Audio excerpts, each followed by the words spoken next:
Nessa aula, então, nós vamos conversar sobre como que acontece na prática diferenças de intensidades, calculando aqui, usando alguns cálculos para você entender como que acontece a queima de gordura e diferentes valores de gasto calórico de acordo com a intensidade do exercício. Vamos pegar aqui um exemplo hipotético do Pedrinho, que tem um VO2 máximo, um consumo máximo de oxigênio medido então de 3 litros por minuto.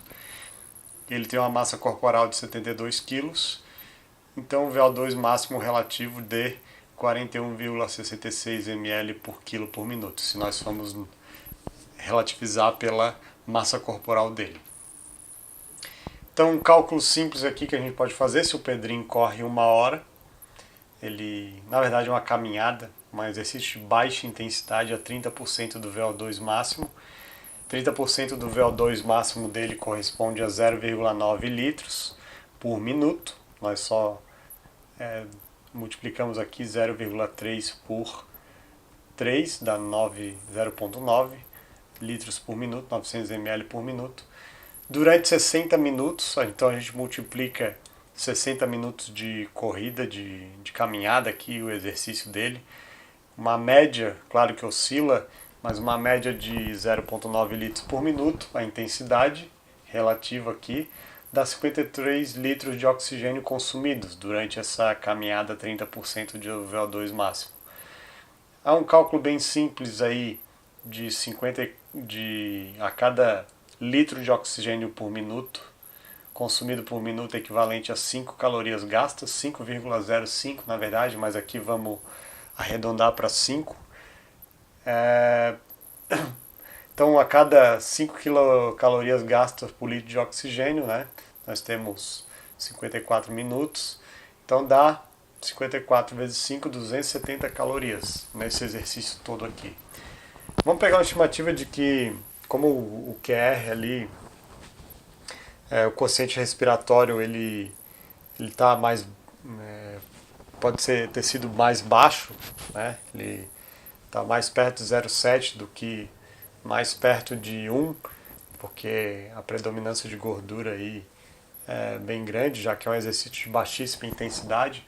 Vamos considerar que 50% da energia para manter a intensidade nesses 60 minutos foram derivadas da gordura. Então ele teve um gasto aí de gordura de 135 calorias. Né? Essas 135 calorias foram derivadas das gorduras e então 50% de outras fontes, principalmente glicogênio muscular, glicose hepática e sanguínea. Pós-exercício vamos considerar um gasto irrisório, quase zero, porque a intensidade foi muito baixa, então ele não tem que recuperar tanto a homeostase pós-exercício, não há um esforço do organismo para isso, não há um gasto calórico exacerbado pós-exercício. Então ele tem um total de 270 quilocalorias gastas nessa atividade aqui. Já num exercício de 30 minutos a 85% do VO2 máximo, uma intensidade relativamente alta aí, durante esses 30 minutos, vamos considerar uma corrida ou um exercício de pedalada, natação, enfim, qualquer exercício que tenha um gasto calórico médio aí a 85% do VO2 máximo, um gasto calórico relativo a 85% do VO2 máximo durante 30 minutos. 85% de 3 litros por minuto é 2,55 litros por minuto. 30 minutos dá equivalente a 76,5 litros de oxigênio consumidos, então é só multiplicar 30 por 2,55 de novo. Esses 76 litros de oxigênio consumidos equivalem a 383 calorias gastas, então já é um gasto calórico maior do que a caminhada de baixíssima intensidade. Vamos dizer que apenas 10% foram derivados da gordura, que o QR está bem mais alto, quociente respiratório, porque a intensidade é mais alta e teve uma predominância aí de carboidratos em detrimento da gordura nessa atividade que ele fez durante os 30 minutos. Intensidade um pouco mais alta aí. Então, ele metabolizou apenas 10% de gorduras. No entanto, 10% de 383 são 38 calorias. Aqui nós vemos a grande diferença, que é o pós-exercício. Vamos dizer que pós-exercício, como a intensidade foi alta, ele teve que recuperar essa homeostase aqui que foi quebrada de uma forma muito mais exacerbada durante o exercício do que nessa situação aqui em comparação a essa. Então ele teve um gasto calórico pós-exercício, do repouso pós-exercício, muito maior do que nessa caminhada. Então ele tem um gasto calórico aí de 175 quilocalorias durante o exercício, pós-exercício, e um total de 558 calorias gasta se a gente for somar o durante e após o exercício. E o interessante é que aqui, o pós-exercício, como ele está em repouso, predominantemente gordura. Aí que entra o grande desafio e o grande X da questão, que tem que somar os esforços tanto durante, somar na verdade o gasto calórico tanto durante quanto após o exercício, em termos de, se nós formos pensar no emagrecimento.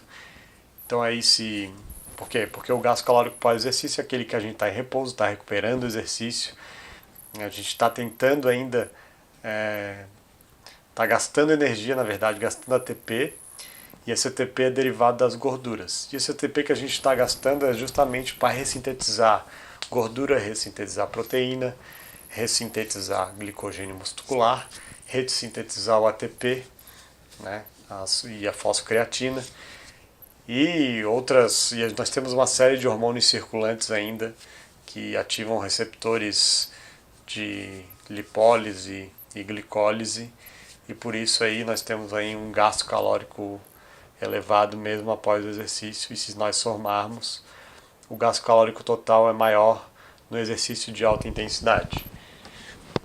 Então, se a gente for fazer uma diferença básica, matemática,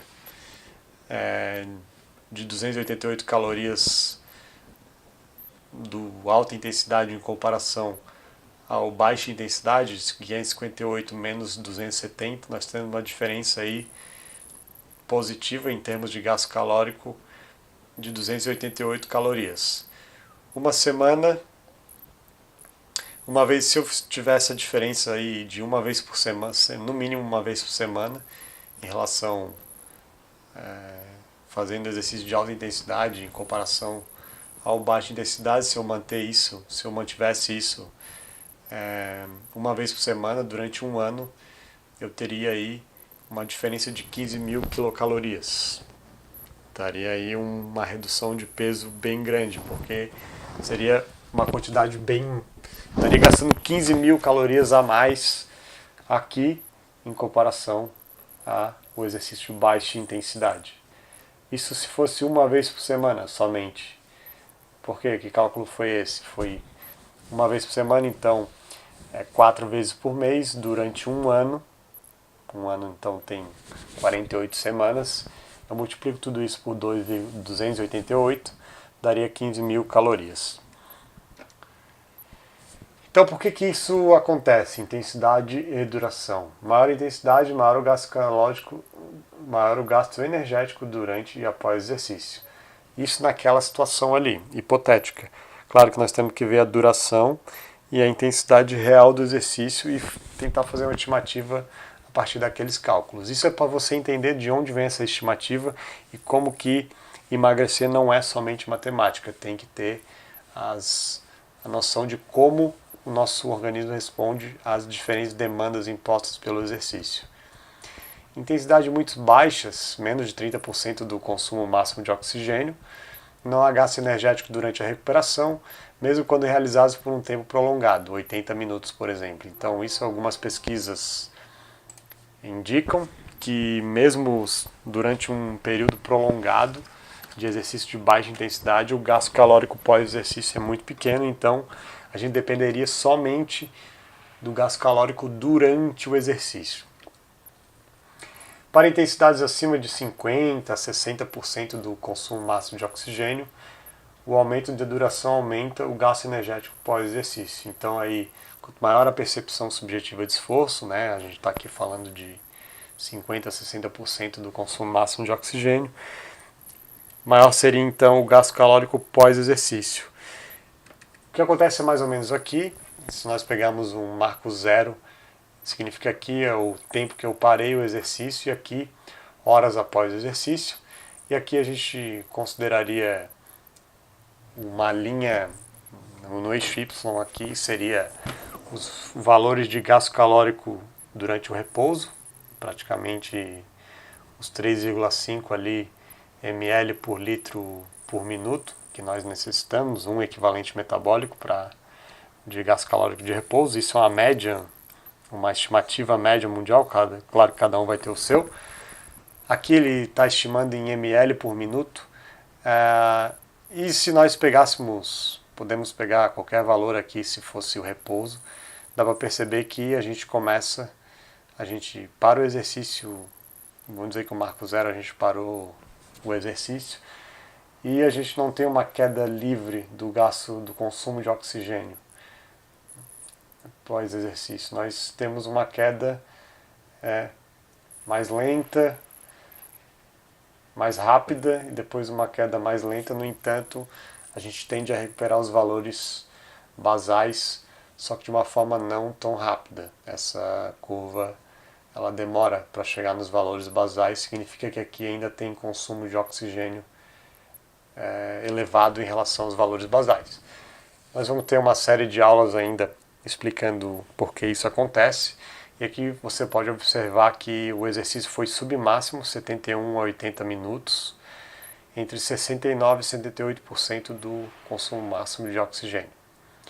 Então, se nós fôssemos calcular, aqui teria um gasto calórico pós-exercício, por estar havendo consumo de oxigênio acima dos níveis basais, e isso ajudaria no processo de emagrecimento, se somado ainda ao que foi gasto durante a atividade.